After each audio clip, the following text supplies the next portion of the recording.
Hello, it's Maggie here. Welcome to the first video that I'm making for my YouTube channel. It's about the top 4 reasons why I chose to study teaching.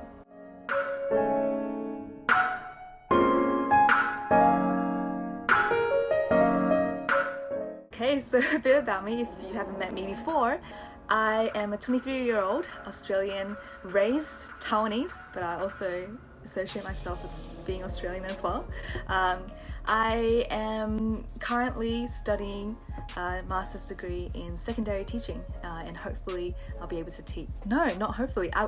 I will be teaching social sciences, humanities and social sciences and languages. Now, so in high school, I studied international baccalaureate, and once I graduated from my high school, I went down to Australian National University in Canberra, and I studied a double bachelor degree in criminology and Asia Pacific studies. And in my Asia Pacific studies, I majored in security and I minored in Chinese language. And after I finished my degree, I went into dedicating, volunteering my full-time, not really full-time, but my waking hours to this non-for-profit organization called ISEC. It's entirely youth-run. So I was fulfilling my job and duty as a president of the Australian National Chapter. So that's a very huge role to take on, but I did that for a year, and I recently just finished that in late July. Yeah, late July. Oh goodness, a month ago. Exactly a month ago. Since then, I've started studying from the 4th or 3rd of August. Today, I want to talk to you about why I chose to study teaching, because this is something that I didn't really consciously plan for when I was in high school or anything like that. Because I wanted to be like a law enforcement person, I wanted to be policy making, I want to be those cool investigators, I wanted to be a lot of things. But it wasn't teaching. So I want to talk to you a bit more about why I chose to study this and hopefully head into that industry and that role in the future when I finish my degree. So there's a saying by Steve Jobs, is that you can only connect the dots backwards. And I 100% wholeheartedly agree on that statement, because I don't know the future, and when I try to predict my future, I start to get super anxious because I don't know. Like, I can't be sure that I'm going to be this type of person or doing this kind of job 100%. And I think wanting to know it so badly, to be perfect or to be right, really got my head completely messed up, like completely messed up. So what I did was I looked backwards from where I am at right now instead. And so I look backwards, like really backward, like all the way to my childhood, the point where there was no such thing as grading. I just did things that I really enjoyed. And I just did it not because of wanting to be praised for how good I am or at it, or not to be told where I can improve at, just simply just doing it. So I looked at the times when I did pretend play. So you know what pretend play is? Like, you pretend to be a doctor, a nurse or a teacher or whatever, and you start playing these roles with your friend. And for me, I always roll back to the same few roles that I played. I always would be teaching something. I don't know, like it's just like little things, like today we're going to talk about I don't know, we're going to talk about animals. Like, there would be moments like that, and I would be teaching my grandparents. I would make them sit down, create their exercise book, like a little book, and I would write their names there, and I would ask them to copy down some words that I write on the whiteboard. Like, I did it when I was, I think, in year 1 or 2. No, I was in year 3. I was in year 3, yeah. I did that, and I made them take classes every single week, like 1 hour a week with me. And they were like 50, 60-year-old, and I really enjoyed it. I also love telling stories, so I would be sitting at the dinner table for a very long time telling a story that didn't really make sense, but I just loved telling it. And I remember my grandpa would be like, yeah, like you would just go on and on for a long time, but you were really passionate about it. So the role. And the last role that I remember would be, I'll be trying to explain something, like explain this plant that I have in my backyard to a video camera on a Sunday morning with my cousin. That is like a routine that we do every single weekend. Back when I was super young in my primary years, I think even my middle school years as well. Yeah, I really loved them. We would even edit the videos and then produce them and show it to our family. Those are the kind of pretend plays I guess I had, and very frequently as well, just not just like one time like I became a doctor in those. No, it was like frequent. So I looked at those moments and it really helped me to understand what were some of my intrinsic sort of DNA passions or interests. And I think that comes to my first reason as to why I chose to do teaching, or I chose to study teaching. I'm just really fascinated in human behavior or just the world in general in relation to each other. So I would love to read about them and make my notes and just hear stories about people that have done great things to understand the world. That was where it got me interested in criminology. Like, why would people do certain things and act certain ways? Is it intrinsic? Is it extrinsic? What are the motivations behind it, and why is the motivation shaped in such ways? Yeah, those things. Second reason is I love the idea where you can learn from the past. So certain principles that people have applied, certain learnings that they have gained, certain sort of reasons why we used to do things or we have done things without technology in a certain way.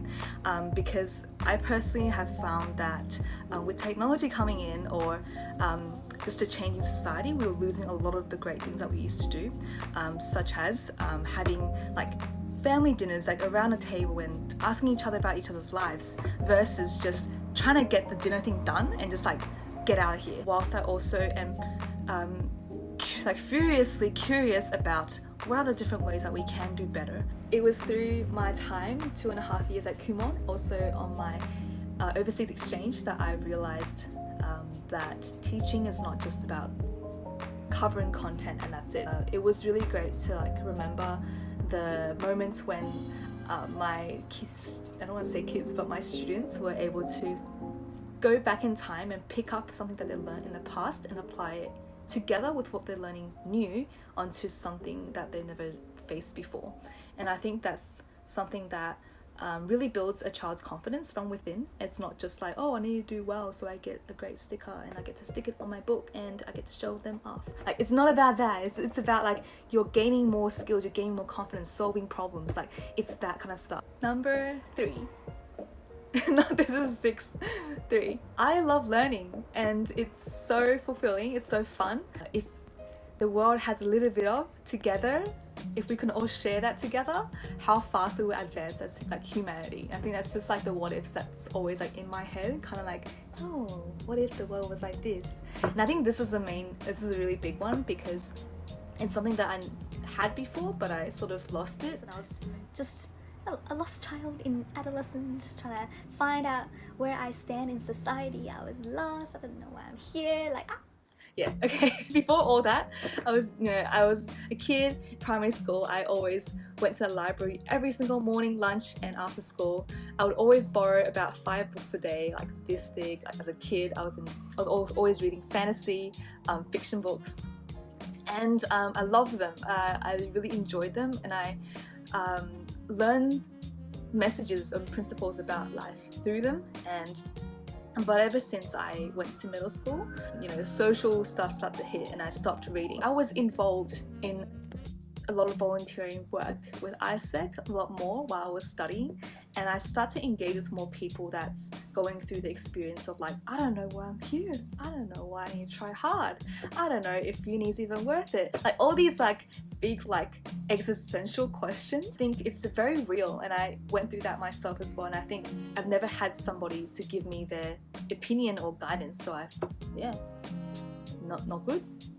But I realized the importance of my studies when I reflected back on the reason why it matters to me as a person. Not just like why it matters to the world, but why it matters to me as a person. And I think that reinforcement of the why gave me a lot of like commitment and conviction in helping more people, especially secondary students, to figure it out earlier. Because if I had figured out earlier and had that motivation strong, like within me. Not extrinsic motivation, but great movies that are so exciting, so I want to be just like them. But more about like, I'm the kind of person who I care about, and it's how I want to contribute to society.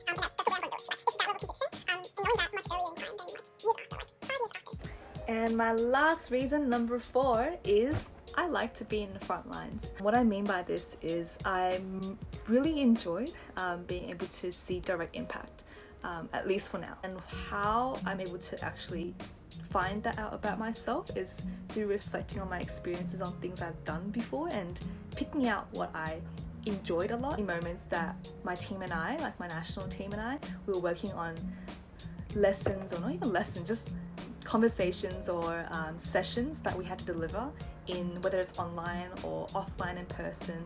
We always loved working together. At least I always loved working with them together to prepare and deliver those things, and in those spaces I'm always enjoying myself a lot. I get to be better at doing the work itself, and the people who receive those spaces or facilitation get to get better too.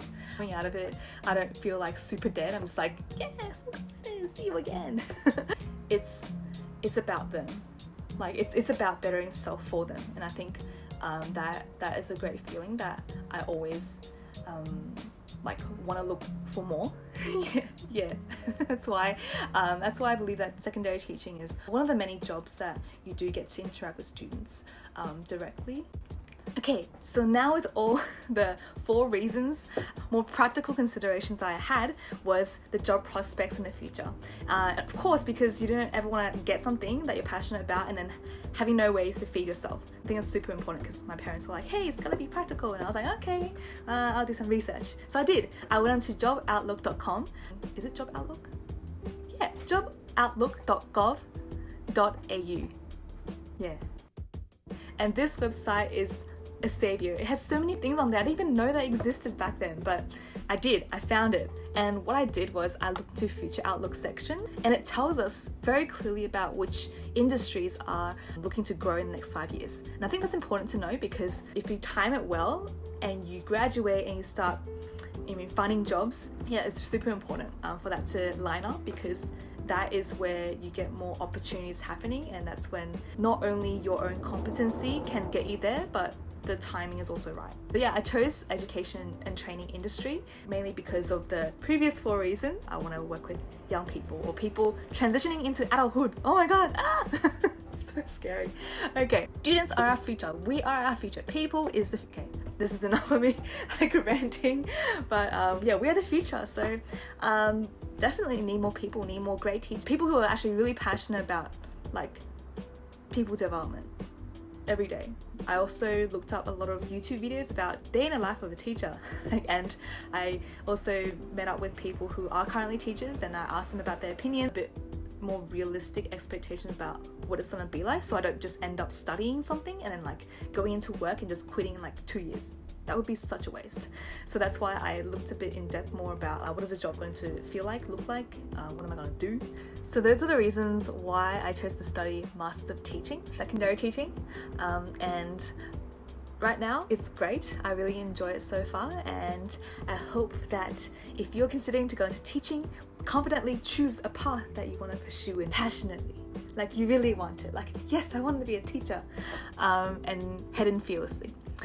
So yeah, that's it. That's my reason why I chose to do teaching, or chose to go into studying teaching again, doing masters, going back to school, being a student again. And I hope to see you next time. Hope you enjoyed this video. If you enjoyed this, you can subscribe on my channel, check a like, that would be great. And let me know what topics or what kind of areas that you want to hear more about. Yeah, I'm curious to know what you would like to know. And so let me know in the comments below, or just like DM me on my Instagram. I think this channel isn't just for me, but it's for us. So yeah, see ya, bye.